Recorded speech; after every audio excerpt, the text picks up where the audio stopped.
अस्सलाम वालेकुम दोस्तों, आप देख रहे हो वॉइस ऑफ पाकिस्तानी। मैं हूं मोहम्मद राशिद इकबाल कादरी। सबसे पहले लाखों करोड़ों दरूद आप सल्लल्लाहु अलैहि वसल्लम और आप सल्लल्लाहु अलैहि वसल्लम की आले पाक पर। अच्छा दोस्तों, मैं आपके सामने आज जो बड़ा मज़ेदार सर्वे आया है, जो मैं आपके सामने रख रहा हूँ, इंतहाई खुफिया सर्वे था। इसको खुफिया सर्वे की रिपोर्ट जो है बड़ी मुश्किल से निकाली है, जिसकी वजह से आज मेरा व्लॉग जो है वो लेट हो गया है। इतना लेट हो, आपको पता है मैंने अपना व्लॉग कभी भी नहीं लगाया और बड़ा लेट व्लॉग लगाया है। इसकी रीज़न सिर्फ यही है कि आज का जो सर्वे था वो बहुत अहम था, जिसकी रिपोर्ट निकलवाना मेरे लिए बड़ी मुश्किल हुई हुई थी।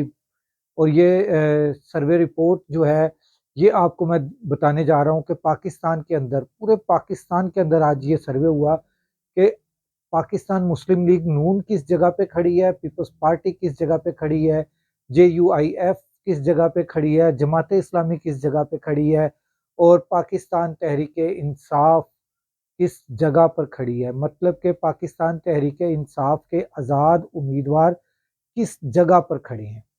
तो मैं आपको बताता जा रहा हूँ कि लाहौर के अंदर, लाहौर से मैं शुरू कर रहा हूँ।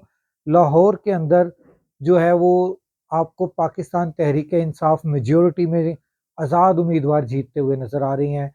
और ये नहीं कि सिर्फ ये, मैं आपको बताता हूँ कि बड़ा ही मज़ेदार किस्म का एक हलका है, NA 128, जहाँ पर मुस्लिम लीग नून और इस्तेकाम पाकिस्तान पार्टी का अपना एक ही उम्मीदवार है, ओन चौधरी।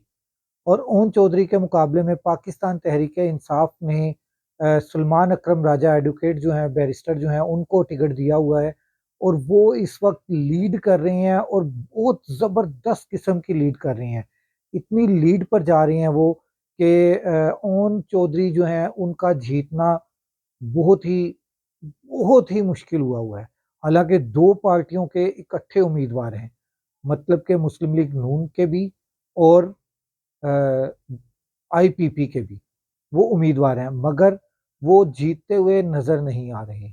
इसी तरह लाहौर से बाहर हम जाते हैं, गुजरांवाला के अंदर कुछ पोजीशन इस वक्त खौफ और इस सारे तमाम मामलात के बाद भी पाकिस्तान तहरीक इंसाफ जो है वो अ, बहुत टफ मुकाबला करके कर रही है इनके साथ। और उसके बाद अगर हम आते हैं, बाकी पंजाब की सूरत हाल जो है वो मैं आपको बता रहा हूँ कि 70% जो है वो आज़ाद उम्मीदवार जीतेंगे और उसके बाद 70% आज़ाद उम्मीदवारों के बाद जो है खैबर पख्तूनख्वा के अंदर 88% आज़ाद उम्मीदवार जीत रहे हैं। सुबह सिंध के अंदर आ जाएं तो वहाँ पर भी आज़ाद उम्मीदवारों की तादाद काफ़ी अच्छी है, जो मतलब कि आज़ाद उम्मीदवार मैं उनको कह रहा हूँ जो पाकिस्तान तहरीक इंसाफ से हैं। और सबसे बड़ी बात मैं आपको बताता चलूँ, जहाँ पर आज तक कोई भी पार्टी इतनी अच्छी रिप्रेजेंट नहीं कर सकी अपने आप को, वो है सूबा बलूचिस्तान। सूबा बलूचिस्तान के अंदर पशीन में जाकर मौलाना फजल रहमान खड़े हुए हैं और वहाँ पर उनको फ़िक्र लगी हुई है कि मैं किसी तरह से इलेक्शन जीत जाऊँ, मगर वो इलेक्शन हार रहे हैं। मौलाना फजल रहमान अपनी सीट पशीन से भी हार रहे हैं।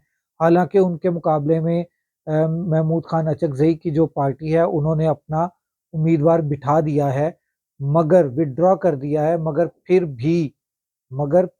भी मैं आपको बता रहा हूँ कि वहाँ पर मौलाना फजल रहमान किसी सूरत भी जीतते हुए नज़र नहीं आ रहे। और बलूचिस्तान के अंदर अगर आज़ाद उम्मीदवारों को देखा जाए तो टोटल आज़ाद उम्मीदवार वहाँ पर जीत रहे हैं, किसी और पार्टी का उम्मीदवार वहाँ पर जीतता हुआ नज़र नहीं आ रहा।